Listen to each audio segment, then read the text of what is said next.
வாரும் தூய ஆவியே, உம் பிரசன்னத்தை வாஞ்சிக்கிறோம். உம் வல்லமையால் எம்மை நிறைத்து நீராளுகை செய்யோ. வாரும் தூய ஆவியே, உம் பிரசன்னத்தை வாஞ்சிக்கிறோம். வல்லமையால் எம்மை நிறைத்து நீராளுகை செய்யும். ஜீவத்தண்ணீர் நீரே, தாகம் தீர்க்கும் ஊற்று. ஆலோசனைக்க நீராளுகை செய்யும். ஜீவத்தண்ணீர் நீரே, தாகம் தீர்க்கும் ஊற்று. ஆலோசனை கர்த்தரே, நீராளுகை செய்யோ. வாரும் தூய ஆவியே, உம் பிரசன்னம். எல்லாம் சேர்ந்து பாடுங்க பார்க்கலாம். வல்லமையா எம்மை நிறைத்து நீராளுகை செய்யோ. வாரும் தூய ஆவியே, உம் பிரசன்னத்தை வாஞ்சிக்கிறோ. வல்லமையா எம்மை நிறைத்து நீராளுகை செய். கிருபையுள்ள நல்ல தகப்பனே, அன்பின் ஆண்டவரே, இந்த நல்ல கால வேளைக்காக நாங்களும் நன்றியோடு துதிக்கிறோம். இந்த மாதத்தினுடைய இந்த கடைசி உயிர் தெரிந்த நாளில் தெய்வ சமூகத்துக்கு முன்பதாக பிள்ளைகளாக இருக்கிற அடியால் கூடி வர கர்த்தருடைய ஆவியானவர்களுக்கு தந்த எல்லா நன்மைகளுக்காய் ஸ்தோத்திரம் ஆண்டவரே. கடந்த நாளெல்லாம் நீர் எங்களை கிருபையாய் பாதுகாத்தீர். இந்த கர்த்தருடைய நாளில், இந்த மன மகிழ்ச்சி நாளில், இந்த உயிர் தெரிந்த நாளிலுமே ஆராதிப்பதற்கு நீர் அடியார்களை பல இடங்களில் இருந்து ஆண்டவரே ஸ்தோத்திரம் சுகபத்திரமாக இந்த இடத்துல கொண்டு வந்து எங்களை உமக்கு நன்றி கூறுகிறோம். காலநிலைகளை எங்களுக்கு அனுகூலமாக்கி தாரும் ஆண்டவரே. இயற்கை எங்களுக்கு அனுகூலமாக்கி தாரும். இந்த நாளில் இந்த தேவையில் நடக்கிற எல்லா ஆராதனையிலும் ஆண்டவரே உம்முடைய நாம மையப்பட கர்த்தர் உதவி செய்யுங்க. ஊழியர்களை பயன்படுத்த வந்திருக்கிற ஒவ்வொருவரையும் ஆசீர்வதியும். இன்னும் தூரத்திலும் சமீபத்திலிருந்து வருகிற பிள்ளைகள், பிரயாணமாய் வருகிற பிள்ளைகள் ஒவ்வொருவரையும் ஆண்டவர் சுகபத்திரமாய் கொண்டு வாரு. நல்ல பாடல்கள், நல்ல ஆராதனைகள் ஆண்டவரே, நல்ல வார்த்தைகளை கர்த்தர்களுக்கு தாரும். இப்படி நாமத்தை மையப்படுத்தும், தடைகள் எல்லாம் மாற்றும். இயேசுவின் நாமத்தில் பிதாவே, ஆமேன் ஆமேன். உட்காருவோம். சில பாடல்களை பாடி கர்த்தருடைய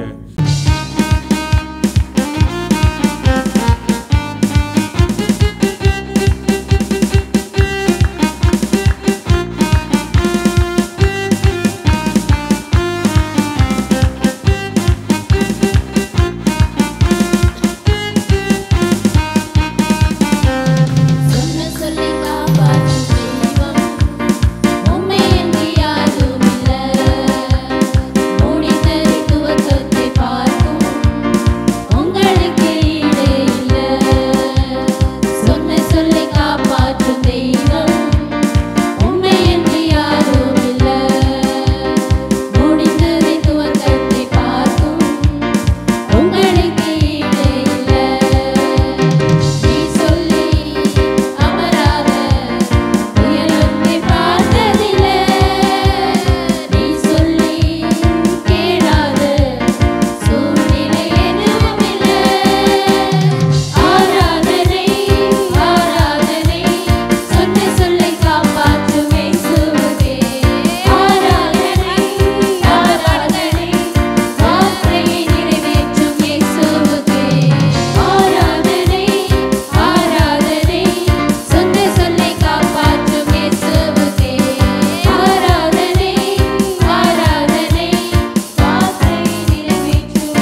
கர்த்தருக்கு நன்றி. இந்த நாளில் நாம் தேவனுடைய வார்த்தைக்கு நேராக கடந்து போவோம். கரங்களில் வேத புஸ்தகம் இருக்குமானால் ரூத்தினுடைய புஸ்தகம் 1ஆம் அதிகாரம், ரூத்தின் புஸ்தகம், அதாவது வேதாகமத்தில் 334ஆம் பக்கம் அங்கே இருக்கிறது ரூத்தின் புஸ்தகம். ரூத்தின் புஸ்தகம் 1ஆம் அதிகாரம் அதனுடைய 20ஆம் வசனம். ரூத்தின் புஸ்தகம் 1ஆம் அதிகாரம் 20ஆம் வசனம்.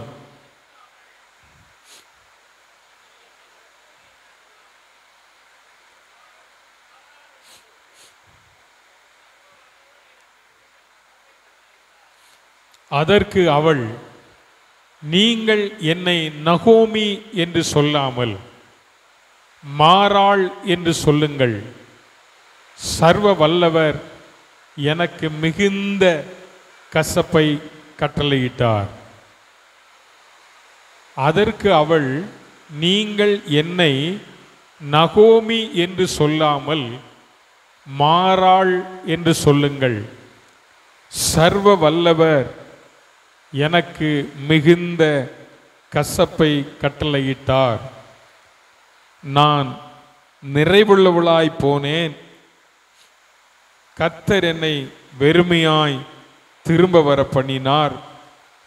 கர்த்தர் என்னை சிறுமைப்படுத்தி சர்வ வல்லவர் என்னை கிளேசப்படுத்தியிருக்கையில் நீங்கள் என்னை நகோமி என்பானேன் என்று சொன்னார். கர்த்தருடைய நாமம் மகிமைப்படுவதாக.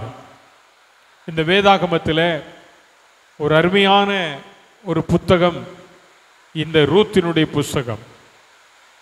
இந்த புஸ்தகம் பெண்கள் பெயரை கொண்டதான புஸ்தகங்களில் ஒரு புத்தகம் பழைய ஏற்பாட்டில். உண்மையாய் சொல்ல போனால் இந்த புஸ்தகத்திற்கு நகோமி என்று சொல்லியிருக்க வேண்டும், நகோமியின் புஸ்தகம் என்று சொல்லியிருக்க வேண்டும். ஆனால் ஆவியானவர் நகோமியின் புஸ்தகம் சரித்திரம் என்று சொல்வதை விட ரூத்தின் சரித்திரம் என்கிறதான ஒரு தலைப்பை அழகா இந்த புஸ்தகத்திற்கு கொடுத்து இந்த புத்தகத்தை ஆவியானவர் நம்முடைய கரங்களிலே தந்திருக்கிறார். இந்த புஸ்தகத்தை நம்மில் பலர் பலமுறை படித்திருக்கலாம், பலமுறை தியானம் பண்ணி இருக்கலாம். ஆனாலும் கடந்த நாட்களில் ஆண்டவர் நான் தியானிக்கையில் எனக்கு கொடுத்ததான சில காரியங்களை உங்களோடு கூட நான் பகிர்ந்து கொள்ளும்படியாய் இந்த நாளிலே கால வேளையில் தேவ சமூகத்தில் நிற்கிறேன். நகோமி என்று சொன்னால் இன்பம் என்று பெயர். நகோமி என்றால் இன்பம், சந்தோஷம், ஹாப்பினஸ் என்று பொருள். ஆனால் அவளுடைய வாழ்க்கையில அந்த இன்பம் என்கிறதான அந்த அந்த அந்த பொருள் அவருடைய வாழ்க்கையில் அது தொடர்ந்ததா என்று சொன்னால் அது தொடரவில்லை, அது தொடர்ந்த பாடில்லை. இன்பம் என்று பெயர் கொண்டதான இந்த நகோமியினுடைய வாழ்க்கையில ஏமாற்றங்களும் இழப்புகளும் கண்ணீரும் நிந்தனையும் கசப்பும் காணப்பட்டது. இதுதான் ஒரு மனிதனுடைய வாழ்க்கை. மனிதனுடைய வாழ்க்கை என்று சொல்லும்போது எப்போதும் ஒரே லெவலா போகாது. ஒரு ஏற்றம் இருந்தால் கண்டிப்பாக ஒரு இரக்கம் இருக்கும், ஒரு இரக்கம் இருந்தால் கண்டிப்பாக ஒரு ஏற்றம் இருக்கும், ஒரு கண்ணீர் இருந்தால் ஒரு சந்தோஷம் இருக்கும், ஒரு சந்தோஷம் இருந்தால் ஒரு கண்ணீர் இருக்கும். இதுதான் மனிதனுடைய வாழ்க்கை. இப்படிப்பட்டதான ஒரு வாழ்க்கை இந்த நகோமியினுடைய ஜீவியத்தில் காணப்பட்டதை நாம் வேதத்திலே பார்க்கிறோம். இந்த நகோமி யார்? இந்த நகோமி யார் என்றால் இவருடைய கணவனுடைய பெயர் எல்கானா, எலிமெலேக், மன்னிக்கும், எலிமெலேக். இவனுடைய கணவனுடைய பெயர் எலிமெலேக். இவனுக்கு 2 பிள்ளைகள் இருந்தாங்க. ஒரு நல்ல அருமையான குடும்ப கதை, நல்ல குடும்ப கதை. கணவன் மனைவி, அவளுக்கு 2 பிள்ளைகள்.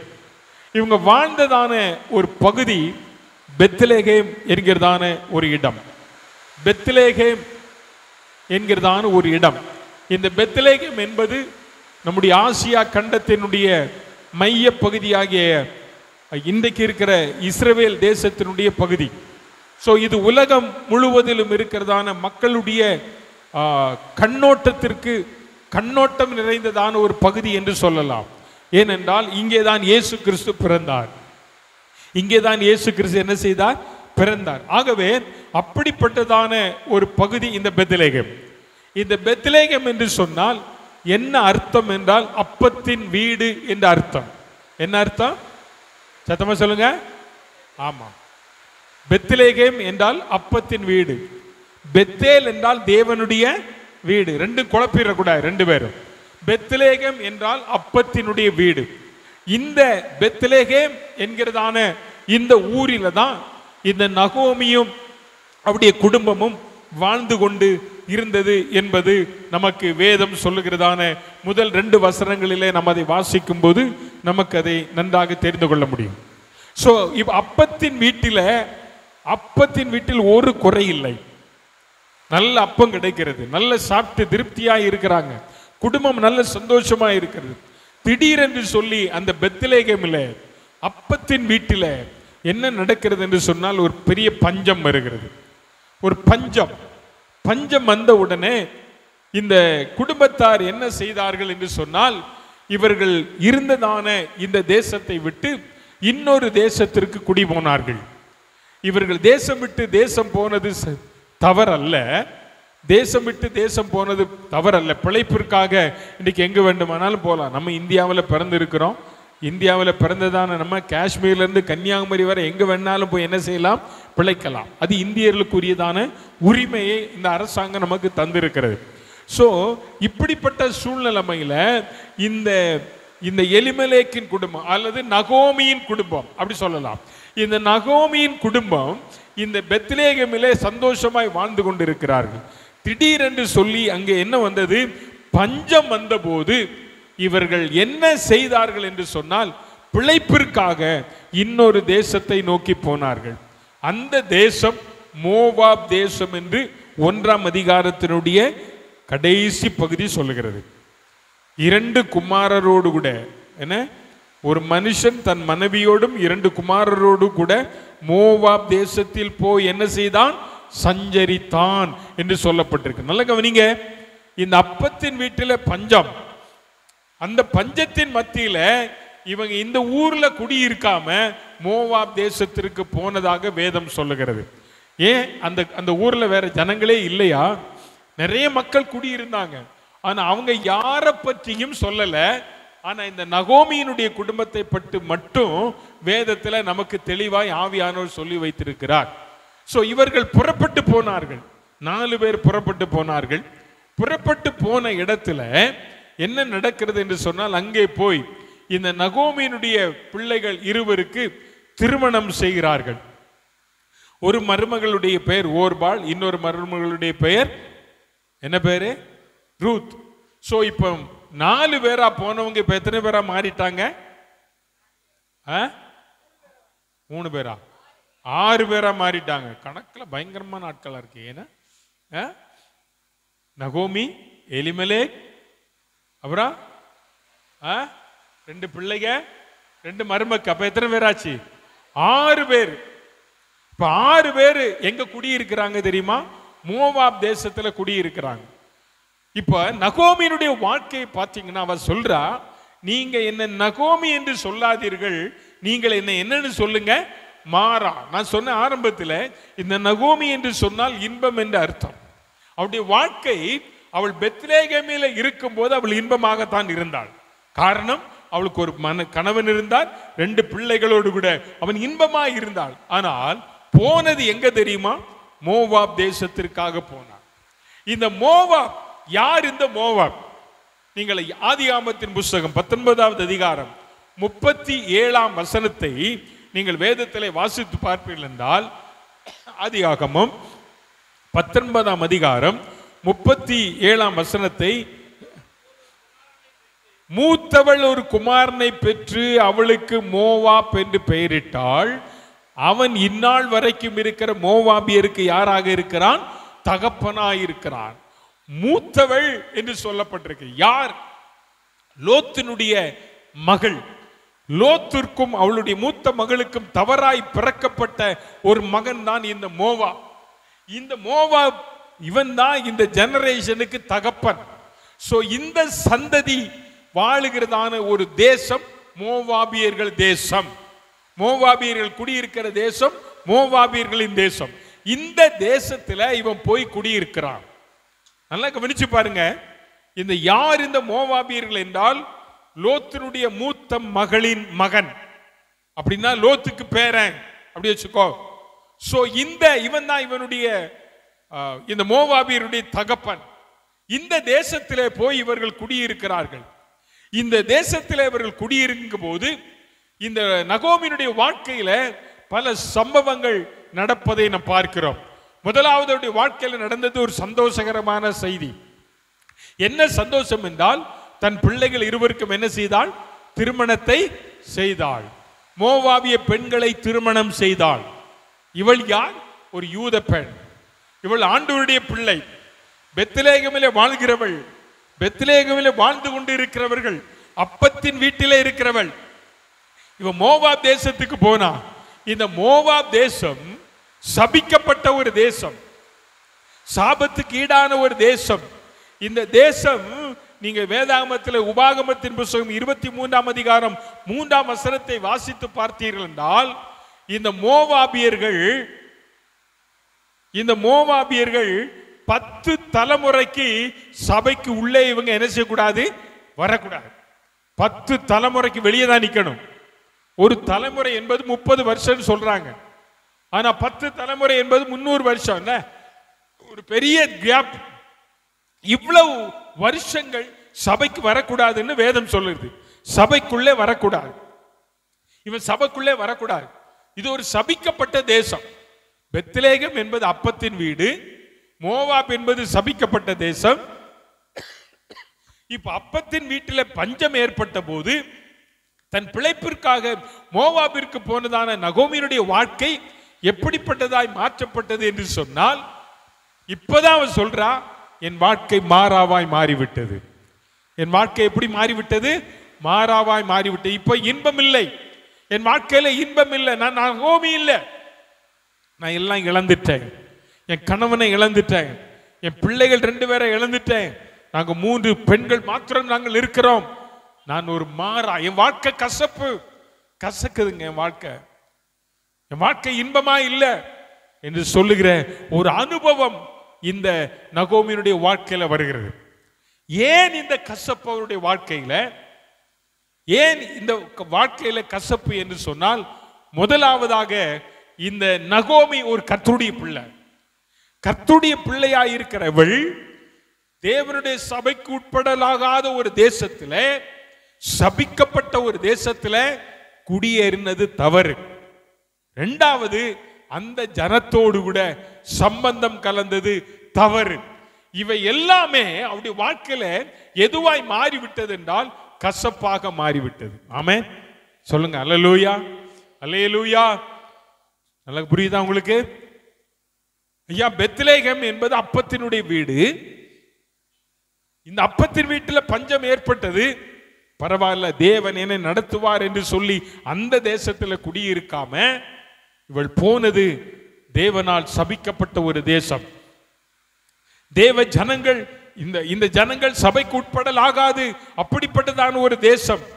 இந்த தேசத்துல இவ போய் குடியிருக்கிறாள். அப்பதான் இவருடைய வாழ்க்கையில இழப்புகளை அவள் சந்திக்கிறாள். கணவனை இழக்கிறாள், பிள்ளைகளை இழக்கிறாள். இப்படிப்பட்ட சூழ்நிலைமையில இந்த நகோமியை குறித்து ஒரு வசனம் சொல்லப்பட்டிருக்கிறது. நீங்கள் வேதத்தில் வாசிங்க. 1ஆம் அதிகாரம், ரூத்தினுடைய புஸ்தகம் 1ஆம் அதிகாரம் 5ஆம் வசனத்தை வாசிங்க பார்க்கலாம். பின்பு மக்லோன்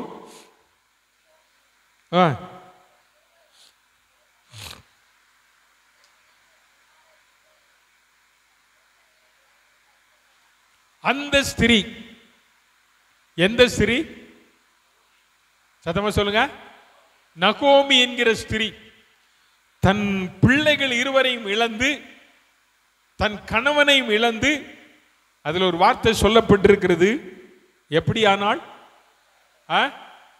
சொல்லுங்க. தனிச்சு நிக்கிறா. தனிமரம். நல்லா கவனிங்க. 4 பேராய் போன ஒரு மரம், 4 பேராய் போனவங்க இப்ப எப்படி நிக்கிறா? தனிமை. தனிமை. வாழ்க்கையில கசப்புக்கு காரணம் தனிமை ஒண்ணு. உன் வாழ்க்கையில கசப்பான அனுபவம் உண்டாகுது அப்படின்னா நீ தனிமைப்படுத்தப்பட்டிருக்கிற என்பதை மறந்துடாது. ஒரு மனுஷனுடைய வாழ்க்கையில தனிமை என்பது அதுல கடந்து போனவனுக்கு தான் தெரியும். அதனுடைய பாதைகளின் வழியாய் தாவீது சொல்றான், நான் மரண இருளின் பள்ளத்தாக்கிலே நடந்தாலும் பொல்லாப்புக்கு நான் என்ன செய்ய பயப்படேன். நான் மரண இருளின் பள்ளத்தாக்கில் நடந்தாலும் நான் பொல்லாப்புக்கு என்ன செய்ய மாட்டேன், பயப்பட மாட்டேன். ஏனெனில் தேவரீர் என்னோடு கூட இருக்கிறீர். அப்ப அந்த இருளின் பாதையில கடந்து போன ஒரு மனிதனுக்கு தான் தெரியும் தனிமையினுடைய வேதனை. இருக்கும்போது எல்லாம் வருவான், எல்லாம் உன்னை விட்டு போன போது யாரும் உன்னை தேடி வர மாட்டான். யோபுவை போல எல்லாம் இழந்து தனி மனிதனாய் இப்ப தன்னந்தனி ஆளாய் ஒரு பெண்ணாக அந்த மோவாப் தேசத்தில் அவள் நின்று கொண்டிருக்கிறாள். இதுவரை அவருடைய வாழ்க்கையில சந்தோஷம், எங்கு பார்த்தாலும் சந்தோஷம். பரவாயில்ல, பெத்லகேமை விட்டு வந்துட்டேன், அப்பத்தின் வீட்டை விட்டு வந்துட்டேன், ஆனால் எனக்கு என்று மோவாப் என்கிற ஒரு தேசம் இருக்கிறது. இந்த தேசம் எனக்கு சேஃப்டியா இருக்கு, நான் இங்க குடியிருக்கலாம் என்று நினைத்து பார்த்தால் திடீரென்று அவருடைய கணவனை பறிகொடுக்கிறாள், பிள்ளையை பறிகொடுக்கிறாள். இப்ப யார் இல்ல, தனித்து போய் நிற்கிறாள். அவருடைய வாழ்க்கை கசந்த வாழ்க்கையா இருக்கிறது. அவருடைய வாழ்க்கை கசப்பு கடந்த வாழ்க்கையா இருக்கிறது. அருமையான கர்த்தருடைய பிள்ளையே, உன்னுடைய வாழ்க்கையிலும் சில நேரங்களில் இதே நிலைமையில நீ நின்று கொண்டிருக்கலாம். எல்லாம் இருக்கும்போது நம்முடைய வாழ்க்கை சந்தோஷமா இருக்கும். எல்லாம் நம்மை விட்டு போகும்போதோ நம்முடைய வாழ்க்கையில கசப்பு தான் வரும், கசப்பு தான் வரும். ஆனா அந்த கசப்பின் மத்தியில ஒன்றை நினைத்துக்கொள், உன்னோடு கூட ஒருவர் இருப்பாரானால், உன்னோடு கூட இருக்கிற ஒருவர் உன் கசப்பை மதுரமாக மாற்றுவார். அல்லேலூயா, அல்லேலூயா. மோவாப் தேசம் அவருடைய வாழ்க்கையில கசப்பு கலந்த வாழ்க்கையாக தான் இருந்தது. ஆனாலும் அந்த நகோமி சொல்றா, என்ன நீங்க நகோமின்னு சொல்லாதங்க. இது எங்க வந்து சொல்றா தெரியுமா? இது மோவாப் தேசத்துல வச்சு சொல்லல. இவருடைய வாழ்க்கையில இடைப்பட்ட நாட்களில் அப்பத்தின் வீட்டில ஆண்டவர் பெரிய காரியத்தை செஞ்சிட்டாரு. அங்க பஞ்சம் தீந்துட்டு ஜனங்களுக்கு அப்பம் கிடைக்குது, ஆகாரம் கிடைக்குது என்பது கேள்விப்பட்டு அவர் திரும்ப வரா. அது ஒரு பெரிய கதை, இடைப்பட்ட வசனங்களில் வாசித்தா தெரியும். அது திரும்பி வரும்போது அவளை சார்ந்தவர்கள் எல்லாரும் அந்த அம்மாவை பார்த்து நகோமி வந்துட்டான்னு சொல்லும்போது அந்த அம்மா சொன்னாங்க, என்ன நகோமின்னு கூப்பிடாத, நீ என்ன கூப்பிடாத, நகோமின்னு கூப்பிடாத, நான் நிறைவாய் போனேன், இப்போது நான் எப்படி வந்திருக்கிறேன், குறைவுள்ளவளா. எங்க வந்திருக்கிறேன்? தேவ சமூகத்தில் அப்பத்தின் வீட்டுக்கு வந்திருக்கிறேன். அருமையான கர்த்தருடைய பிள்ளை, உன் வாழ்க்கையில குறைவு வருதுன்னு வை, நீ ஒண்ணு நினைச்சுக்கோ, அந்த குறைவை நிறைவாக்குகிற இடத்துக்கு நீங்க வந்துட்டீங்கன்னா கர்த்தர் ஒன்னு குறைவை நிறைவாக்குவார். அதனாலதான் பவுலுக்கு பிலிப்பியருக்கு நிருபத்தில் சொல்றார், தேவன் தம்முடைய ஐஸ்வரியத்தின்படி உங்களுடைய குறைவுகளை கிறிஸ்து இயேசுவுக்குள் மகிமையிலே அவள் நிறைவாக்குவார். ஆமென். அப்ப நகோமியினுடைய வாழ்க்கை குறைவு நிறைந்த வாழ்க்கை, தனிமை நிறைந்த வாழ்க்கை, கண்ணீர் நிறைந்த வாழ்க்கை, கசப்பு நிறைந்த வாழ்க்கை, பாடு நிறைந்த வாழ்க்கை. ஆனால் அவருடைய பேருக்கு அர்த்தம் என்ன? அர்த்தம் சத்தமா சொல்லுங்க, இன்பம். இன்பம். ஆனா அவருடைய வாழ்க்கை எப்படி இருக்கு? மாறாவா இருக்கு. அவருடைய வாழ்க்கை மாறாவா இருக்கு. மாறணும், மதுரமாக மாறணும் அப்படின்னா வாழ்க்கையில நீ திரும்ப வேண்டிய ஒரு இடம், அந்த இடம் பெத்லகேம். நீ பெத்லகேமுக்கு திரும்பினாத்தான் உன் வாழ்க்கையில கசப்பு மாறும். உன் வாழ்க்கையில இருக்கிற கசப்பு மாறணும் அப்படின்னா நீ பெத்லகேமுக்கு திரும்பி வா.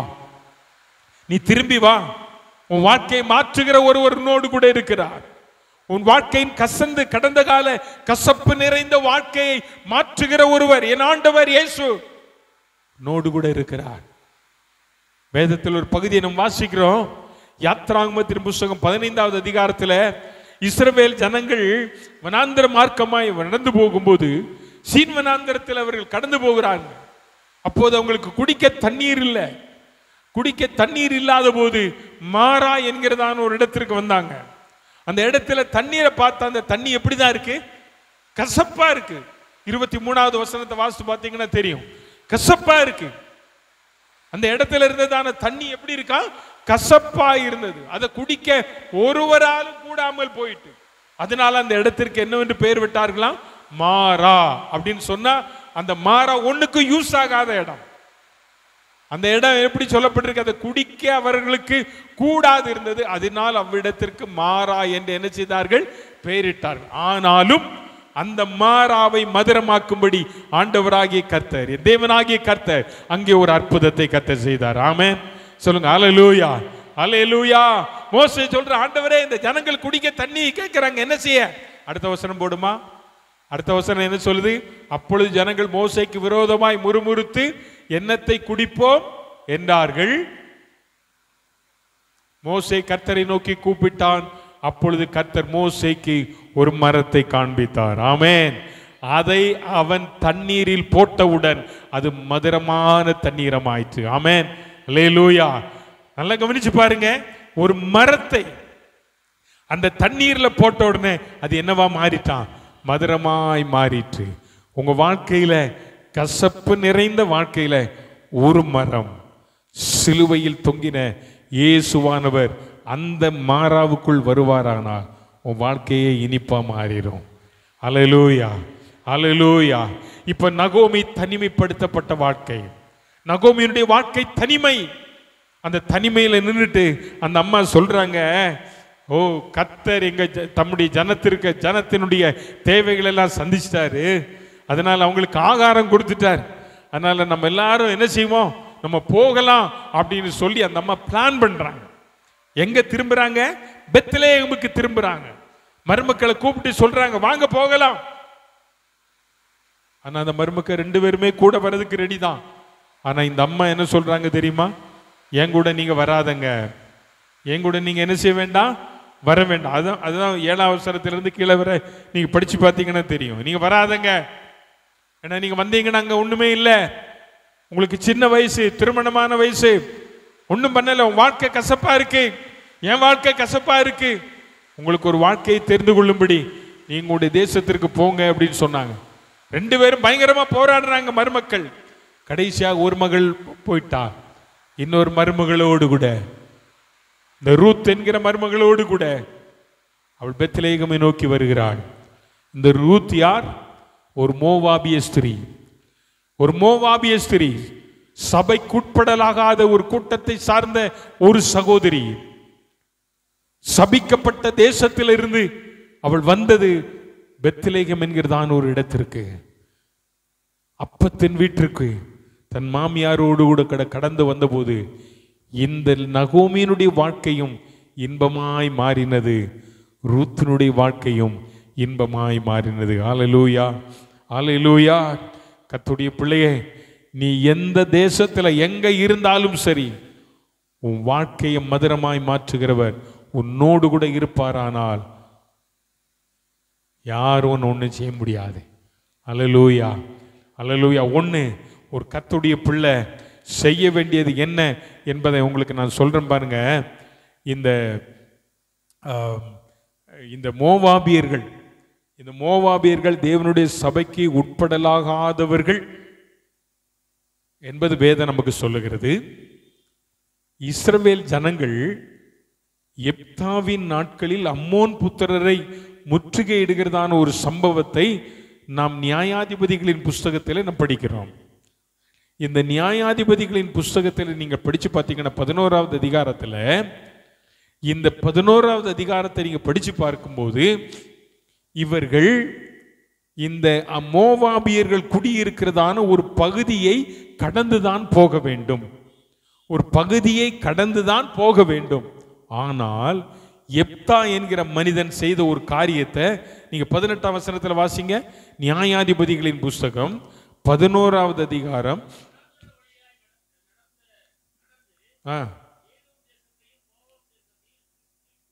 சுற்றி போய்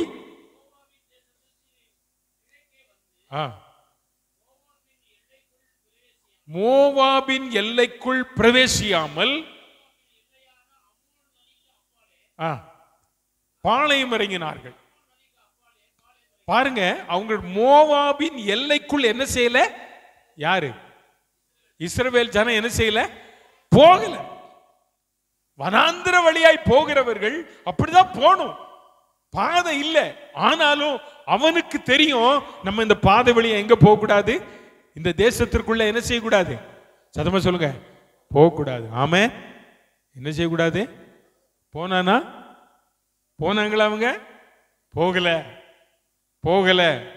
ஏன்னா அவனுக்கு தெரியும், நம்ம இந்த தேசத்துல கால் வச்சோம்னா நியாய பிரமாணத்தை நம்ம மீறிட்டோம், நம்ம பாவம் செஞ்சிட்டோன்னு அவனுக்கு தெரிஞ்சதுனால அந்த கூட்டத்தார் சொல்றாங்க, அந்த கூட்டம் சொல்லப்படுகிறது, அவங்க அங்க போகவே இல்லை. ஹல்லேலூயா. அந்த தேசத்திற்குள் பிரவேசிக்காமல் மோவாபின் எல்லையான அர்னோன் நதிக்கு அப்பாலே, அந்த நதிக்கு அப்பாலே, அந்த அந்த அந்த எல்லையே வேண்டாம் சாமி, அந்த எல்லைக்குள்ளே காலை வச்சிராதே, போயிராதே. தேவனுடைய நியாய பிரமாணம், தேவனுடைய கட்டளை, மோவாபியர்கள் தேவனுடைய சபைக்கு உட்படலாகாது. அப்படிப்பட்ட ஒரு சந்ததியில, அப்படிப்பட்டதான ஒரு சந்ததியில் பிறந்து வளர்ந்ததான இந்த மோவாபிய ஸ்திரீயாகிய ரூத் யாரை பின்பற்றினால் தெரியுமா? யாரை பின்பற்றி வந்தா? நகோமியை பின்பற்றினாள். நகோமியை பின்பற்றி வந்தாள். ஒருவள் போய்விட்டாள், ஒருவள் சொல்றா, இல்ல, உம்முடைய ஜனம் என்னுடைய ஜனம், உம்முடைய தேவன் என்னுடைய தேவன், உம்முடைய தேவன் என்னுடைய தேவன். மரணம் நம்ம பிரிக்கிற வரையிறையும் நான் உம்மை என்ன செய்ய மாட்டேன். ஒரு மோவாபிய பெண்ணுக்கு ஆசீர்வாதம் எது தெரியுமா? அவள் நல்ல கர்த்தரை அறிஞ்சிருந்ததா. அவளுக்கு நகோமியின் கர்த்தர் யார் என்பது நல்லா தெரியும். நான் நினைக்கிறேன் இந்த அம்மா நகோமி மருமகளுக்கு 2 பேருக்குமே நல்ல யெகோவா தெய்வத்தை குறித்து நல்ல சொல்லியிருக்காங்க. அந்த ஜனங்களை, இந்த கர்த்தர் அவங்களை நடத்தி வந்ததான காரியங்களை சொன்னாங்க. ஆனா ஒரு அம்மா கேட்காம போயிடுச்சு. இந்த அம்மா கேட்டதுனால தான் தைரியமா சொல்லுது, உம்முடைய தேவன் என்னுடைய தேவன், உம்மை நடத்துகிற தேவன் என்ன செய்வார்? என்ன செய்வார்? நடத்துவார், நடத்துவார். உம்மை நடத்துகிற தேவன் என்னை நடத்துவார். நான் உம்மை விட்டு போக மாட்டேன், நீ ஆராதிக்கிற கர்த்தரை விட்டு போக மாட்டேன். எந்த சூழ்நிலையிலும் கர்த்தருடைய பிள்ளைகளை தனித்து விடப்பட்ட நகோமி, தனித்து விடப்பட்ட நகோமி, இன்பமா இருக்க வேண்டியதான வாழ்க்கை கசப்பு கலந்ததான நகோமியை பின்பற்றி வருகிற ஒரு மோவாபிய பெண் சொல்றா, நான் உம்மை உம்மை விட்டு விட மாட்டேன், உம்மை பின்பற்றுவேன். அப்படி என்று சொன்னால் இந்த நகோமிக்குள்ள இருந்ததான தன்மை என்ன? அந்த ரூத் நல்லா தெரிஞ்சுக்கிட்டா, எங்க மாமியாருக்குள்ள ஏதோ ஒரு ஸ்பெஷல் இருக்கு. ஆமென். ஏதோ ஒரு ஸ்பெஷல் எங்க மாமியாருக்குள்ள இருக்கு. எங்க மாமியார் ஆராதிக்கிற கர்த்தர் பெரியவர் என்பதை இந்த நகோமி அறிஞ்சதுனால தான் அவன் சொல்றார், உம்மை விட்டு நான் போக மாட்டேன், திரும்பி போகவே மாட்டேன், நான் திரும்பி போக மாட்டேன். நல்லா கவனிச்சு பாருங்க, தனித்து நின்றுதான இந்த நகோமிக்கு இப்ப துணையா யார் கிடைச்சிட்டா தெரியுமா? யார் கிடைச்சிட்டா? ரூத். ரூத் கிடைச்சிட்டா, ரூத் கிடைச்சிட்டா. இப்பதான் திரும்பி வராங்க 2 பேரும், தன் சொந்த தேசத்திற்கு வரா. பல வருஷங்கள் ஆயிற்று. நகோமி நிறைவாய் போனவள் இப்பொழுது 2 பெண்களோடு கூட திரும்பி வரா. இப்பதான் சொல்றா, நான் நிறைவுள்ளவளாய் போனேன், கர்த்தர் என்ன செய்தாராம்? வெறுமையாக்கினார், வெறுமையாக்கினார். கர்த்தருடைய பிள்ளையே, கர்த்தர் உன் வாழ்க்கையை வெறுமையாக்கினாலும், எந்த கர்த்தர் உன்னை வெறுமையாக்கினாரோ அதே கர்த்தர் உன்னை நிறைவாக்கவும் அவரால் முடியும். அல்லேலூயா, அல்லேலூயா. உன் குறைவுகளில் நிறைவாக்குகிற கர்த்தர் உன்னோடு கூட இருக்கிறார் என்பதை நீ ஒரு நாளும் மறந்து போகாதே. இந்த நகோமி சொல்றா, என் ஆண்டவர் என் குறைவுகளை எல்லாம் நிறைவாக்க அவர் வல்லவர் என்பதை அவர் அறிந்து வைத்திருந்தார். அப்படியானால் கர்த்தருடைய பிள்ளைகளே, நல்லா கவனிச்சு பாருங்க, இந்த நகோமியினுடைய வாழ்க்கை ஒரு இன்பமாய் மாறுவதற்கு இந்த ரூத் வந்ததுனால தான் அந்த இன்பம் திரும்பவும் வந்தது. இல்லைன்னா வந்திருக்கிறார். அந்த சரித்திரத்தை நீங்கள் படித்து பார்த்தீங்கன்னா, அந்த நகோமி, ரூத், போவாஸ் என்கிற ஒரு அந்த ஊரில் ஒரு பெரிய செல்வந்தன், அதாவது நகோமியினுடைய சொந்தக்காரரை அவர் திருமணம் செய்தார். அந்த திருமணத்தினால் ஒரு குழந்தை பிறக்கப்பட்டது. அந்த சந்ததியில தான் ஆண்டவராகிய இயேசு கிறிஸ்து இந்த பூமியிலே பிறந்தார். ஹல்லேலூயா சொல்லுங்களேன், ஹல்லேலூயா, ஹல்லேலூயா. வேதம் சொல்லுகிறது, ரூத்தினுடைய புஸ்தகம் 4ஆம் அதிகாரம் 14 முதல் 16 வரை படிச்சு பாருங்க. ரூத்தின் புஸ்தகம் 4ஆம் அதிகாரம் 14 முதல் 16 வசனம் வரை. அப்பொழுது ஸ்திரீகள் நகோமியை பார்த்து, நல்லா பாருங்க, இதுக்கு முன்னால் அவள் சுதந்திரவாளியே இல்லை, யாருமே இல்லை அவளுக்கு, தனித்து நின்றாள். 1ஆம் அதிகாரம் 5ஆம் வசனத்தில் அவள் தனித்து நிற்கிறாள். எல்லாரும் போயிட்டாங்க, கணவன் போயிட்டான், பிள்ளைகள் போயிட்டாங்க, 2 மருமக்கள் தான், மருமக்கள் அவள் சேர்க்கல, தனித்து நிற்கிறாள். இப்ப இங்க சொல்லப்பட்டிருக்கிற வேத வசனம், அவள் சுதந்திரவாளி அற்று போகாதபடிக்கு, சுதந்திரவாளி அற்று போகாதபடிக்கு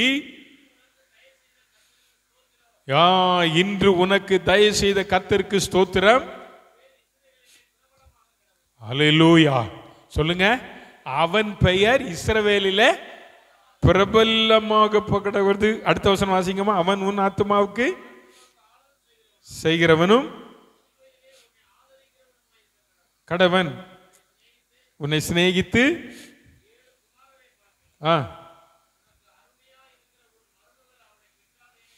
எப்பா என்ன அருமையான ஒரு வார்த்தை சொல்றாங்க. ரூத் பெற்று கொடுத்த அந்த குழந்தைக்கு எவ்வளவு பெரிய நல்ல பேர் வருது பாருங்க. அந்த அம்மாவுக்கு வாழ்த்துறாங்க, நீ இப்ப சந்ததி இல்லாதவன் நினைக்காதே, நீ பெரிய பாக்கியவதி, நீ பெரிய பாக்கியவதி. சோத்திரம். 17ஆம் வசனம் சொல்லுகிறது, அயல் வீட்டுக்காரிகள் நகோமிக்கு ஒரு ஆண் பிள்ளை பிறந்தது என்று வாழ்த்தி அதற்கு ஓபேத் என்று பெயரிட்டார்கள். எப்படி? யாருக்கு எங்க பிள்ளை பிறந்ததா? ஆமா, பிறந்தது ரூத்துக்கு. ஆனா சொல்றாங்க அடுத்த வீட்டுக்காரங்க எல்லாம் நகோமிக்கு தான் பிள்ளை பிறந்திருக்கு, சந்ததியை. இப்ப நகோமியினுடைய வாழ்க்கையில அப்படி பெயருக்கு தகுந்த போல என்னவாய் மாறிவிட்டாள்? என்னவாய் மாறிவிட்டாள்? இன்பமாய் மாறிவிட்டாள். ஆமென் சொல்லுங்க. அல்லேலூயா, அல்லேலூயா. உன்னுடைய வாழ்க்கையில கர்த்தருடைய பிள்ளையே, தேவன் கசப்பை அவருடைய வாழ்க்கையில அனுமதித்தார். அவள் சொன்ன வாழ்க்கை கசப்பாயிற்று, மன கிளேசத்தோடு கூட அவள் சொன்ன வார்த்தை, கர்த்தர் என்னை சிறுமைப்படுத்தினார். கர்த்தர் என்னை சிறுமைப்படுத்தி எல்லாம் என்னை சிறுமைப்படுத்தினார். ஆனால் இப்பவா சொல்லுவா, கர்த்தர் என்னை சிறுமைப்படுத்துறது நல்லதுக்கு தான், கர்த்தர் எனக்கு ஒரு சந்தோஷத்தை தந்திருக்கிறார். அதுதான் என் மருமகளுக்கு கொடுத்திருக்கிற ஒரு பெரிய பாக்கியம். ஓபேத் இவனுடைய சந்ததியில தான் இயேசு பிறக்கிறார். அல்லேலூயா. அருமையான கர்த்தருடைய பிள்ளையே, நீ தனிமைப்படுத்தப்பட்டவளாய் அல்லது உன்னுடைய குடும்பம் எல்லாராலும் தனிமைப்படுத்தப்பட்ட நிலைமையில, வெறுத்து தள்ளப்பட்ட நிலைமையில நீ இன்றைக்கு இதே நகோமியை போல மன கிளேசமுள்ள சகோதரியாய் அழுது புலம்பி என்ன செய்வேன் என்று சொல்லி தவித்து கொண்டு நீ இருப்பாயானால், இன்றைக்கு ஆண்டவர் உன்னை, உன் வாழ்க்கையை நீ மாறா என்று சொல்லாத, உன்னை மதுரமாய் மாற்றுகிறவர் உன்னோடு கூட இருக்கிறார். நீயும் நானும் செய்ய வேண்டிய ஒன்றே ஒன்று, எந்த சூழ்நிலைமையிலும் கசப்பு வரட்டும், அந்த கசப்பை மதுரமாய் மாற்றுகிற ஒருவரை மட்டும் உறுதியாய் பிடித்துக்கொள். அவரை மட்டும் பிடிச்சுக்கோ, அவர் மாறாவை மதுரமாய் மாற்றுகிறவர். அல்லேலூயா, அல்லேலூயா, அல்லேலூயா. நீ தனிமையா இருக்கிறேன் என்று நினைக்காத, நான் தனிமையா இருக்கிறேன் எனக்கு யாரும் இல்லைன்னு நினைக்காத, இயேசு உன்னோடு கூட இருக்கிறார். யாரெல்லாம் உன்னை கைவிட்டாலும், யாரெல்லாம் உன்னை கைவிட்டாலும் இயேசு உன்னை கைவிடவே மாட்டார். ஹல்லேலூயா. யார் என்னை கைவிட்டாலும் இயேசு கைவிட மாட்டார். யார் என்னை கைவிட்டாலும் இயேசு கைவிட மாட்டார். கைவிட மாட்டார், கைவிட மாட்டார், கைவிடவே மாட்டார். இயேசு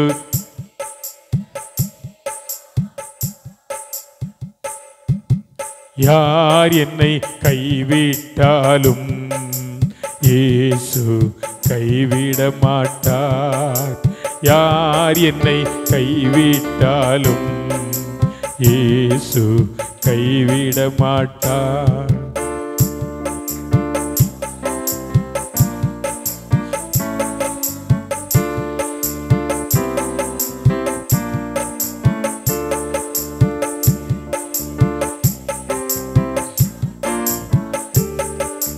வேண்டிடுவேனே காத்திடுவாரே.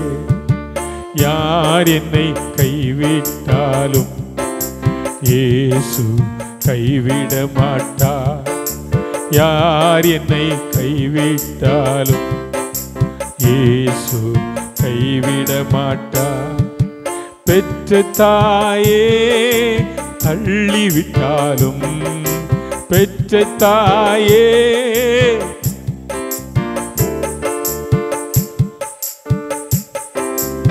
எனக்கு தந்தாரே ரட்சிப்பின் சந்தோஷம். யார் என்னை கைவிட்டாலும் இயேசு கைவிட மாட்டார். யார் என்னை கைவிட்டாலும் இயேசு கைவிட மாட்டார்.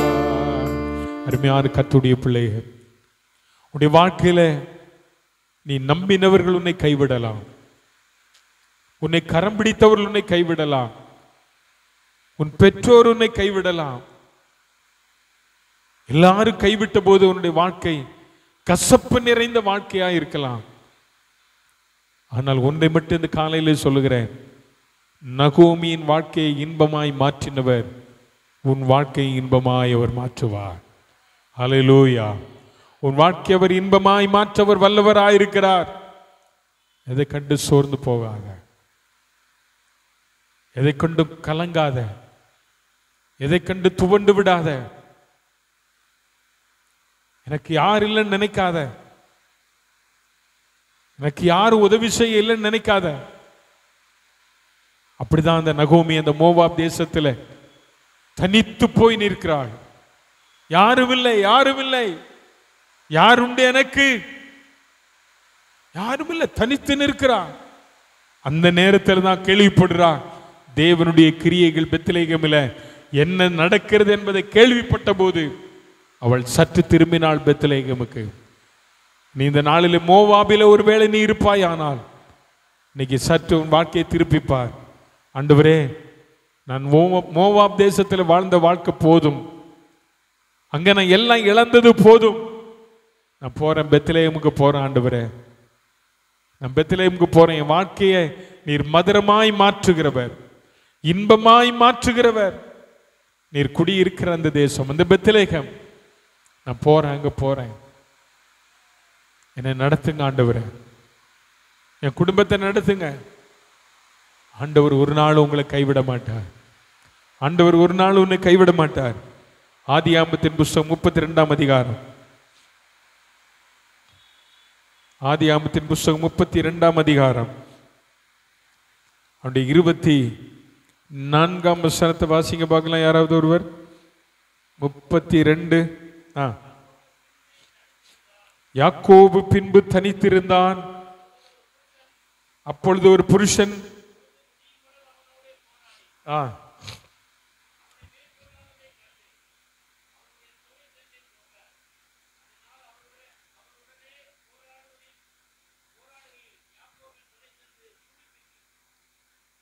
நான் போகட்டும்.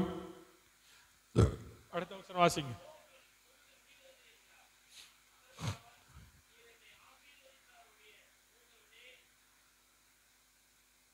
கர்த்தருக்கு மகிமை உண்டாவதாக. ஆமென். யாக்கோபு பிந்தி தனித்திருந்தான். இந்த யாக்கோபு என்கிறதான மனுஷனிடத்தில் போய் ஒரு தனிமை வாழ்க்கை எப்படி இருந்தது என்று நீங்க கேட்டீங்கன்னா அழகா விவரிச்சு சொல்வார். நான் யார் தெரியுமா? எங்க தாத்தா ஆபிரகாம் பெரிய செல்வ சீமான், எங்க பாட்டி சாரா நல்ல சமைச்சு போடுவாங்க, எங்க அப்பா யாரு தெரியுமா? ஈசாக்கு. நல்ல தியானம் பண்ணுவாரு.